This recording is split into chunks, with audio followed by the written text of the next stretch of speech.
the Divine Lord and pray for the well-being of the whole humanity.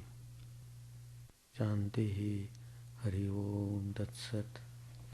Om Stapakaya Dharmasya Sarvadharma Swarupine Stapakaya Dharmasya Sarvadharma Swarupine Avatara Varishtaya Ramakrishna Te Namah. Asato ma satgamaya tamaso ma jyotirgamaya mrityor ma mritangamaya. Om Shanti Shanti Shanti. Let us bow down to Sri Ramakrishna, the embodiment of all religions, the Supreme God incarnate. Let us pray to Him to lead us from the unreal to the real, to lead us from the darkness of ignorance to the light of knowledge, to lead us from death to immortality.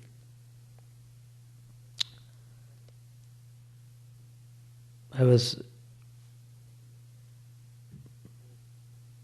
talking about how to go towards God. About 5-6 Tuesdays we have discussed about this topic. Today also I am continuing. It's very important to know these things very clearly. Then you will know whether you are going towards God or going in a different way. You may think you are going towards God, but you may be going in the opposite direction. So, it is very important to know that there are so many indications to show that you are moving on the right track. Well, all these directions are given by Sri Ramakrishna in the Gospel, very nicely dealt with. And Sri Ramakrishna says many times, the simplest way to go towards God is to repeat God's name and sing His glories and keep holy association.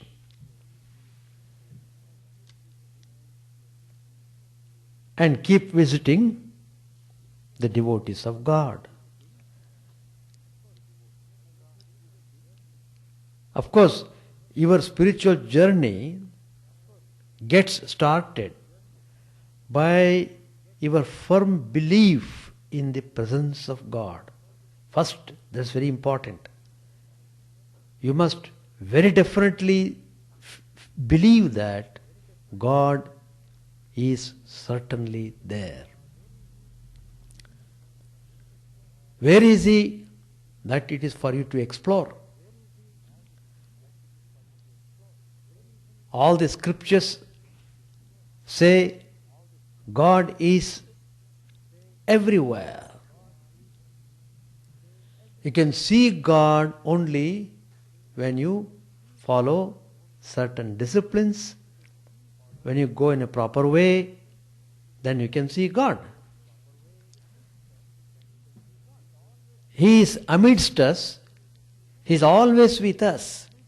He is in the heart of every being. Inanimate, animate. So that is why you see the yogis could see God in their heart, sitting in meditation. So, what is needed is cleansing of the mind. If the mind is clear, if the mind is clean, if the mind is pure, if the mind is one-pointed, if the mind is unadulterated, that mind, if allowed to love God with devotion, certainly one can see Him in this very life before one passes away. It is not that we can see God only after death. No. No. It's not that. You can have the vision of God, you can see God, you can talk to Him even while you are in this world, even when you are in this human body, you can see, you can talk. It is not a story. Sri Ramakrishna's life itself is great example for us. Sri Ramakrishna, every day he would talk with Divine Mother. He even kept his finger at the nostril of the image and to find out whether Divine Mother is breathing. To that extent Sri Ramakrishna went. Well, after having the realization of the mother, he was overwhelmed with joy. And then he says very definitely, God can be seen. Anybody can see God. Anybody. Anybody. So, he is telling us, people keep on asking, how we can fix our mind on God, what can be done, how to get over suffering, how to get over, etc. Sri Ramakrishna gives not very complicated suggestions, very simple, direct. What is needed is you have to do it, doing. When you come to Sri Ramakrishna, you must be practical 100%.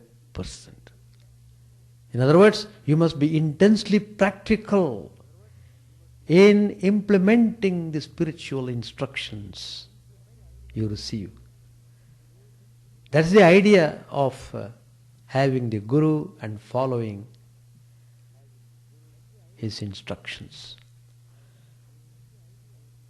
But whatever may be the reason, people don't give as much attention as they should towards spiritual practices. So, even though they have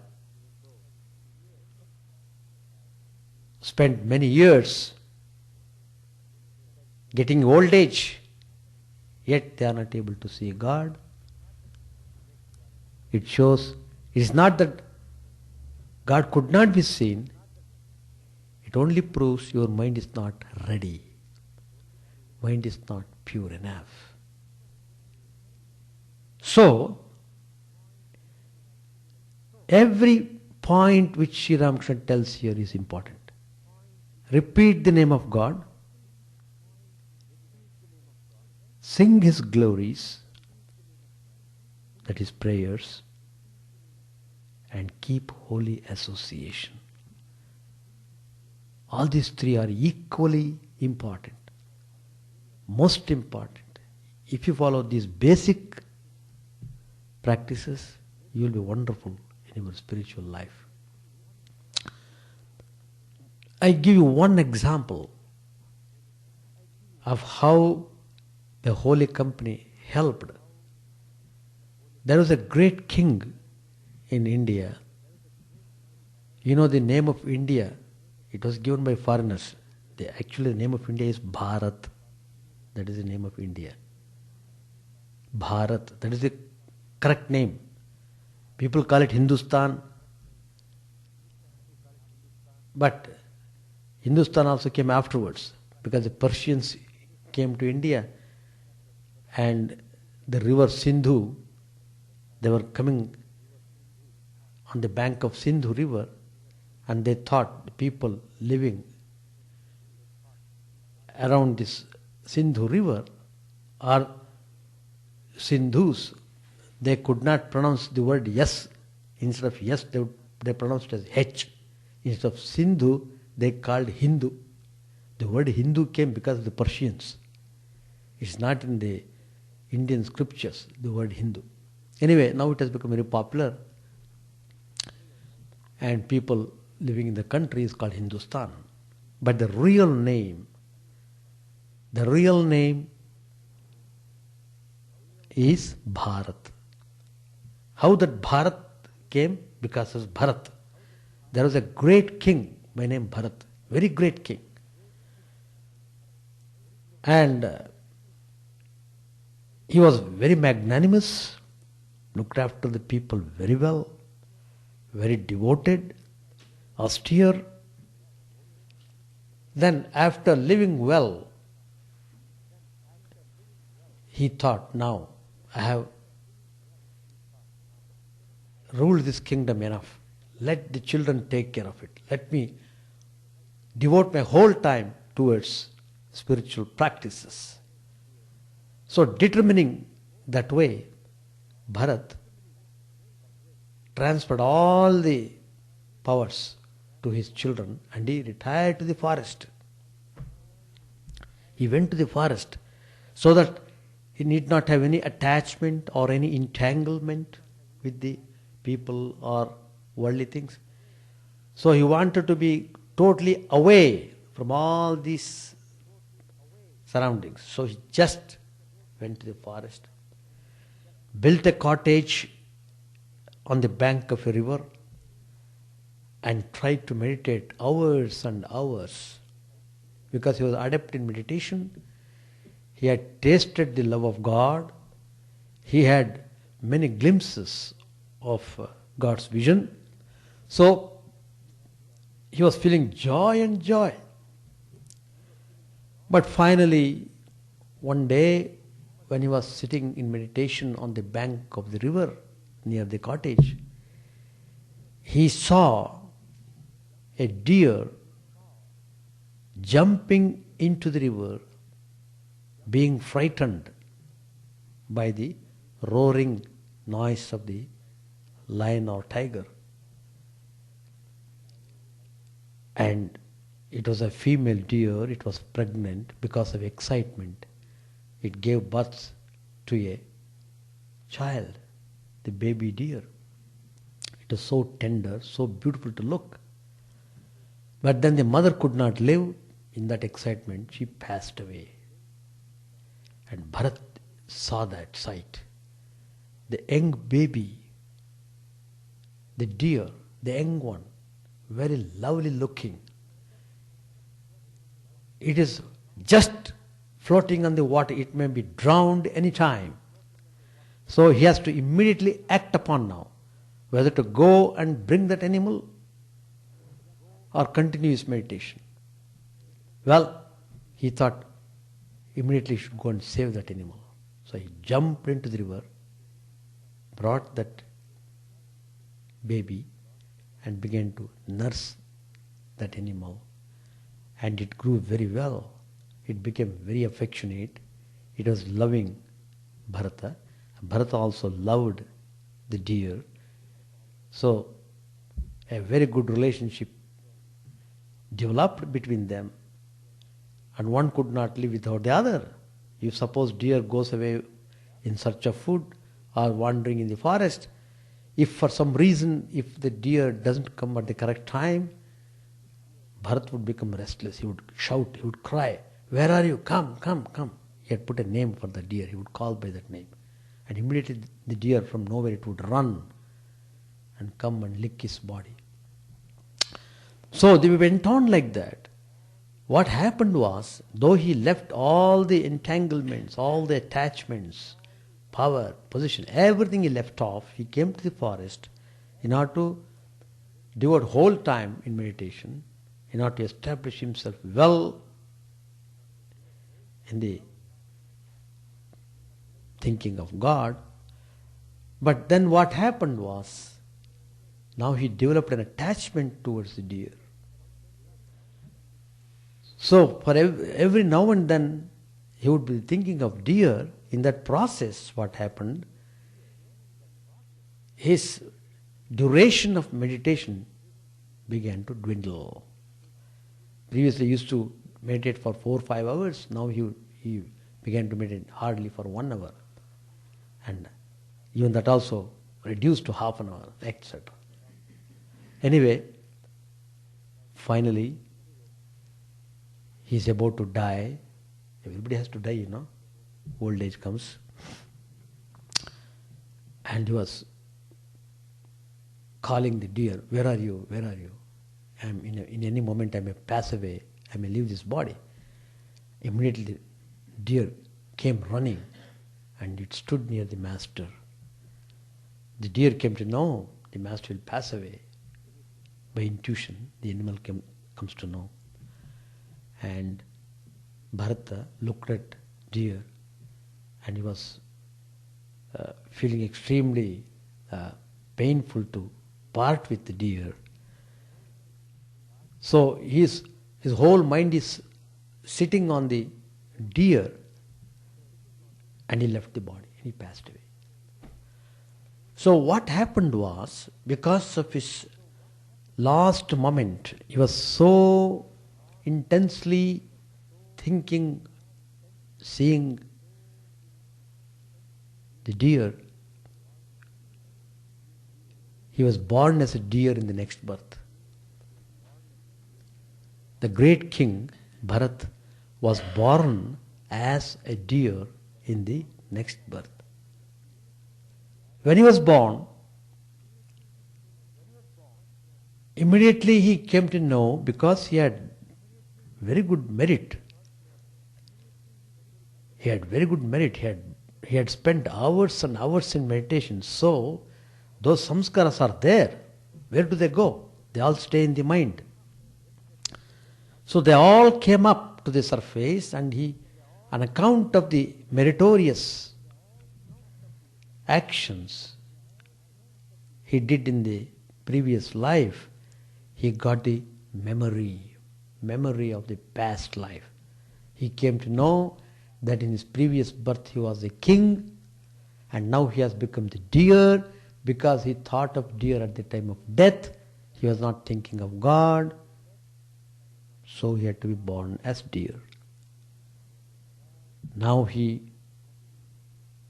came to know the secret of it. Well, that means I must hereafter be very careful about not being attached to the things which distract the mind from the God. So the deer found a method. It just went near the hermitage where the rishis, the sages, would meditate and discuss the Upanishads. They would always discuss the spiritual ideas amongst themselves. That is the practice even today. In Orthodox hermitages, they do that even today. So this deer wanted to stay near the ashram so that it could always hear the spiritual topics, so that it could always dwell on the Supreme Lord. So his mind was set now. He would never go anywhere. He would stay around the hermitage. That is, he was constantly seeking holy company. That's the point which I am trying to impress upon you. How it is very important to be in holy association. This deer, all the time, it would be around the hermitage. It would not go anywhere. And when they were discussing spiritual matters, it would sit and hear their talks. Because of the past remembrance, it could grasp whatever they were talking. Then it has to die. Then the time came, the deer died. Again he was born. He was born as a human being. And when he was born this time, his name was Jada Bharat. His name. And when he was born this time, he was a man of knowledge. No more ignorance. No more ignorance. And he was always withdrawn and blissful in his real state. And he, after that life, he got final liberation. I'm just taking, is a famous example, and particularly when you come to spiritual matters, it's very important. How you associate with your people, accordingly, your nature will be formatted. If you associate with drunkards, you become a drunkard. If you associate with chain smokers, you will also become a chain smoker. If you associate with holy people, you become holy. So that means you can do according to what you want. If you decide that you have to live a spiritual life, you must be very definite about doing the things. There's no question of carelessness at all in the matters spiritual. The more careful you are, the better. So, Sri Ramakrishna is telling that constant holy company is very important. The reason is, there's a strong reason for that. Holy, who is the holy person? First of all, you must know that. A holy person is he or she, whatever it is, who always remembers God. Who is a worldly person? Who always remembers about the worldly things. I want to go there, I want to go here, I want to enjoy picnic, I want to go this picnic, I want to go next picnic. His whole mind is always picnicking. So, mind always runs like that. It won't stop you. You become tired, you become exhausted running. How long you run like that? How long? You become exhausted. You can run for a while, afterwards you become exhausted. So worldly thoughts are like that. It makes you exhausted. It makes you disgusted. Anyway, it becomes so deep. The person who comes under the influence of the world, it becomes chronic. And he feels impossible to get out of this worldliness. And there are people who talk, Swamiji, you tell very easily to practice non-attachment, to follow some divine principles, etc. But we worldly people, it is very difficult. We know it is what you are telling is true, but we can't follow it because we are worldly people. So they condemn themselves as worldly people and they put a label. I am a worldly man. That you should not do. Don't put a label and condemn yourself. Don't condemn, oh, I am a sinner, I am like this, so I should be like that, I should behave like that. It's a wrong thinking. Wrong thinking. Any sin can be washed away. Any dirt can be washed away by detergent. Different types of detergent are there. You apply and the dirt goes away. In the same way, whatever the sins a man might have committed, all those sins can be washed away if a person takes to spiritual practices and if he associates himself in holy company. Holy company means not simply coming once in a month, not coming sometimes whenever you feel like, oh, let me go today. Not in a casual way, no. It must be done in a very serious way. You must be very conscious. I am doing, I am going. I must get the full benefit of the holy association. With that great feeling, you should come in contact with holy people. And if you do it constantly, then you become wonderful. What is the result of associating with holy people in that way? The result is you will acquire love of God. It is not easy. It is not easy to acquire the love of God. But by constantly repeating God's name, by doing prayers, being associated with holy people,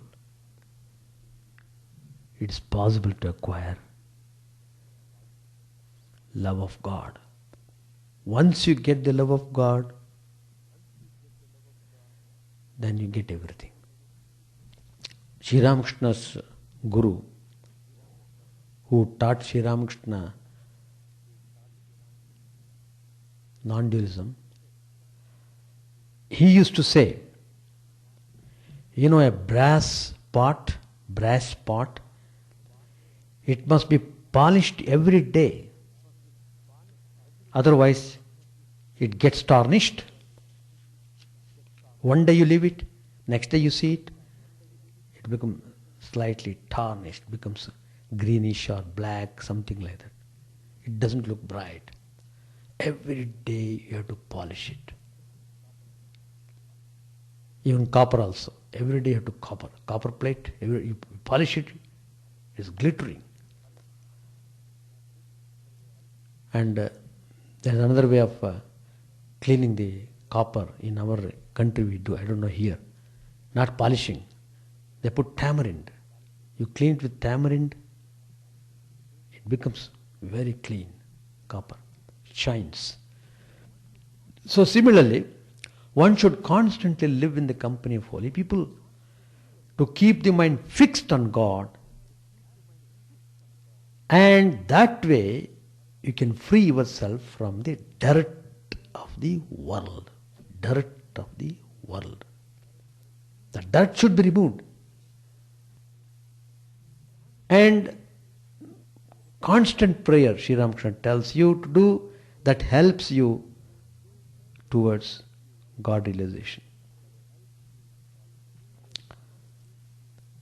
Prayers are well done if you do it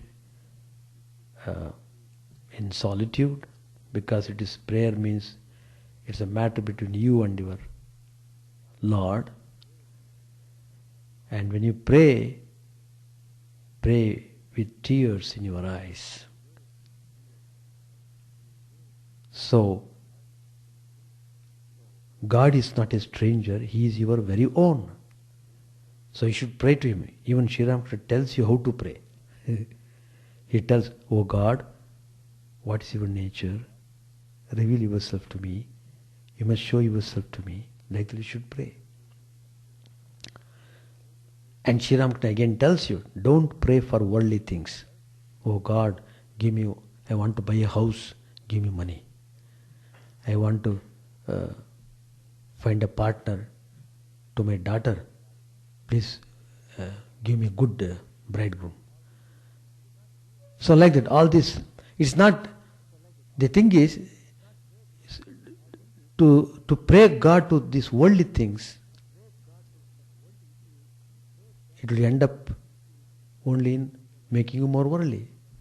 Suppose you don't get, you simply go, you don't want, oh, I don't need God. He didn't fulfill my prayer. How do you know that what you are asking for is good for you? How do you know? Suppose you ask for a thing. God knows it is not good for you, but you want it. If you force it, what God will do? All right, you take it, He will give. But afterwards, if some bad effect comes because of what you wanted, you are responsible for that. It's not God's decision. You wanted it and God gave it to you. So, sometimes He gives you like that so that you can learn a lesson. Sometimes people learn only through suffering. Otherwise they won't learn. Very few people learn without undergoing suffering. But mostly people learn through suffering. Some people, they won't learn even through suffering. Suffering. Anyway, there's so many types of people. So, God is Kalpataru. Kalpataru means whatever you ask for is granted by God. You will not question. If you say, I want this, all right, take it. Have both good and bad. Both are yours. Take. You wanted it, take it. That's the way. So, if you want Him only, you ask, oh Lord, I want nothing but you. Please reveal yourself to me. I want to see you. First let me realize you. Then you will get God's vision. So, if you do prayer in this way with a longing heart, it will definitely lead you towards God realization. God certainly hears your prayer if your prayer is sincere.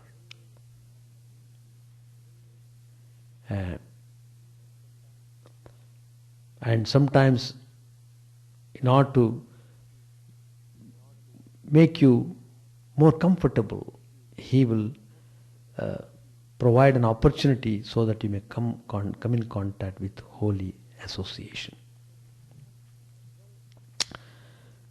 Well, by coming in contact with holy people, you will be able to know how to fix your mind on God and develop real love for His lotus feet, and you really yearn for Him. So, you must take shelter at the feet of God and pray to Him to be gracious. Pray to Him that you may have pure love for Him. Then pray to Him that you will be free from all the desires which bother you too much. Desires, they bother. It's more botheration than joy.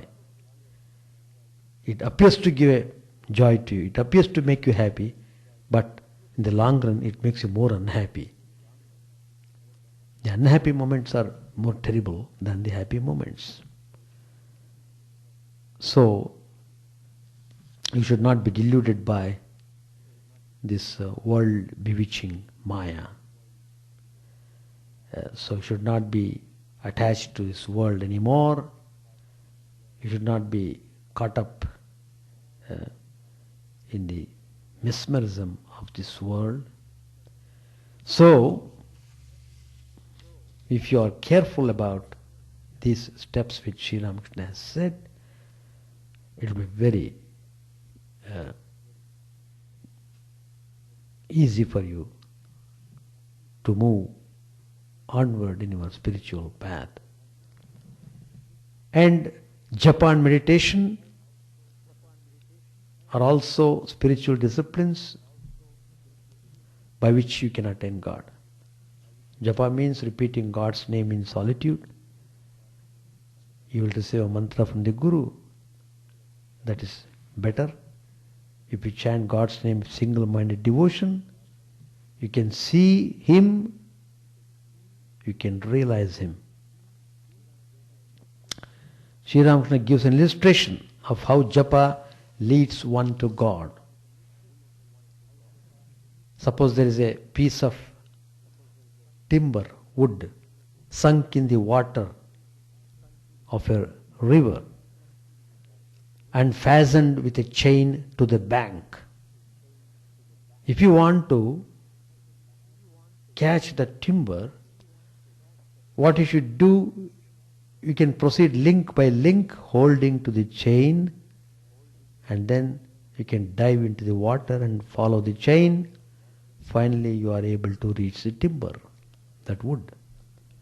In the same way, repeating God's name, you become absorbed in Him, and finally, step by step, you reach Him. And Sri Ramakrishna tells, repeating Lord's name is very meritorious. It is ranked superior to worship. And meditation is superior to japa. Meditation should be in solitude. In meditation, the mind becomes like a continuous flow of oil. It thinks of one object only, and that is God. It doesn't think of anything else. And Sri Ramakrishna tells, heart is a splendid place for meditation of God. Fix your attention on that form of the Lord, which appeals to you most. Take any form of God. Every form of God is wonderful. At the beginning of meditation, the objects of the senses appear before you. But when the meditation becomes deep, they no longer bother you. In deep meditation, the sense organs stop functioning. The mind doesn't look forward. It is like closing the gate of the outer court of a house. There are 5 objects of the senses: form, taste, smell, touch and sound. They are left outside. The aspirant is then not at all conscious of the outer world. He will see nothing, he will hear nothing, he will not be conscious even of touch. Perfection in meditation is samadhi. Perfection in meditation is samadhi. Well, let us remember this simple, direct instructions, constantly repeating the divine name, prayers, and holy association. 3 essentials. Follow it up very determined way. In a very determined way, follow them. You will be coming closer to God. We shall stop here and continue the same topic next Tuesday also.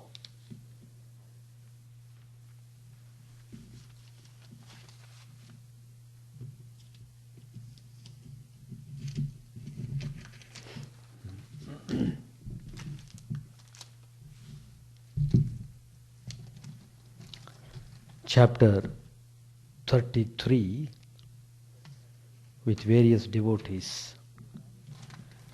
It was afternoon and many devotees were present in the master's room. Among them were Manmohan, Mahimacharan and M. They were joined later by Isha and Hazra. Balram and Rakkal were still staying at Vrindavan. The many young boys who at this time began to seek the Master's company later became his intimate disciples. Latu lived with the Master, and Jogin, who lived in the village, was a frequent visitor. Sri Ramakrishna, happy child of the Divine Mother that he was, radiated a joy and peace that were reflected in the hearts of his devotees and found expression in their happy faces. They were seated on the floor and had their eyes fixed on the Master, who was standing in a pensive mood like a boy. Master said to Manomohan, "I see Rama in all things. You are all sitting here, but I see only Rama in every one of you." Rama is the divine form. Manomohan said, "Yes, sir, it is Rama who has become everything. But as you say, though all water is Narayan, yet some water is fit for drinking, some for washing the hands and face, and some only for cleaning pots and pans." Master said, "It is true, but I see that it is God Himself who has become everything, the universe and its living beings." Presently the Master sat down on the small couch near his bed. Master said to Mahimacharan, "There is no question of my being truthful, but must I develop a mania for it? If I once say that I shall not eat, then it is impossible for me to eat even if I am hungry.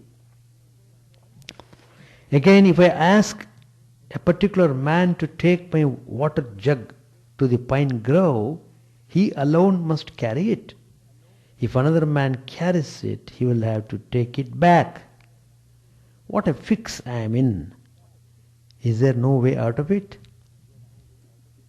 Besides, I can't carry anything with me, neither food nor bitter leaf, for that means laying up for the future. I can't carry a little clay in my hand."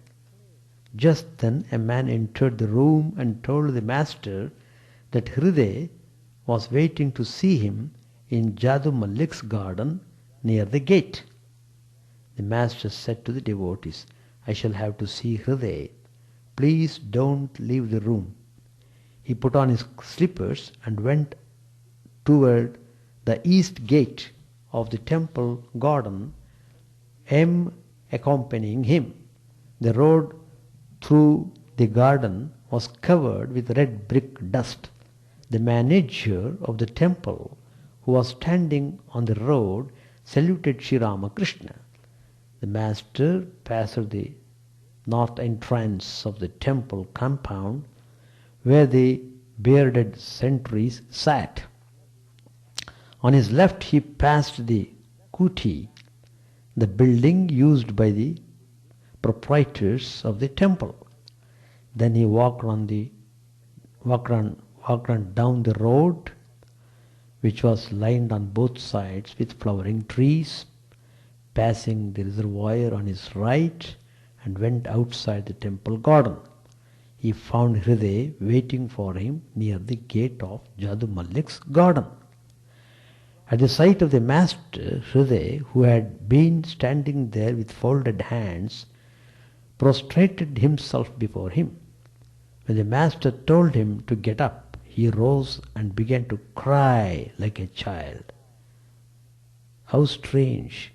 Tears also appeared in the Master's eyes. He wiped them away with his hands. Hriday had made him suffer endless agonies, yet the Master wept for him. Master said, "Why are you here now?" Hriday said, weeping, "I have come to see you. To whom else shall I tell my sorrows? Sri Ramakrishna smiled and said to him, by way of consolation, one cannot avoid such sorrows in the world. Pleasure and pain are inevitable in worldly life. Pointing to him, that's why they come here now and then. They get peace of mind by hearing about God. What's your trouble? Hridaya said, weeping, I am deprived of your company and so I suffer.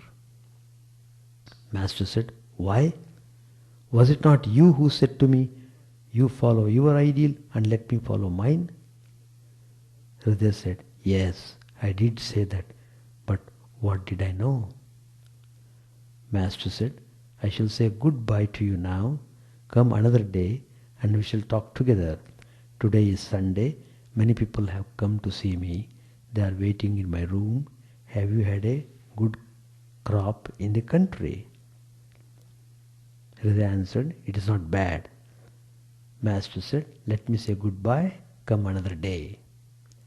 Hridaya of tackling the doubts. Doubts come because of the impurities of the mind. So the impurities are to be removed. Then the doubts become clear. So doubts come on account of various reasons. Sometimes you are not aware of the facts, so doubts come. Sometimes you look upon things through your own angle, so you are not able to see clearly. You must have broad vision. You must be analytical and open. Then there's chance for clearing of all the doubts. You must be open. Everything will be cleared. You must come to God with an open-mindedness, open-heartedness.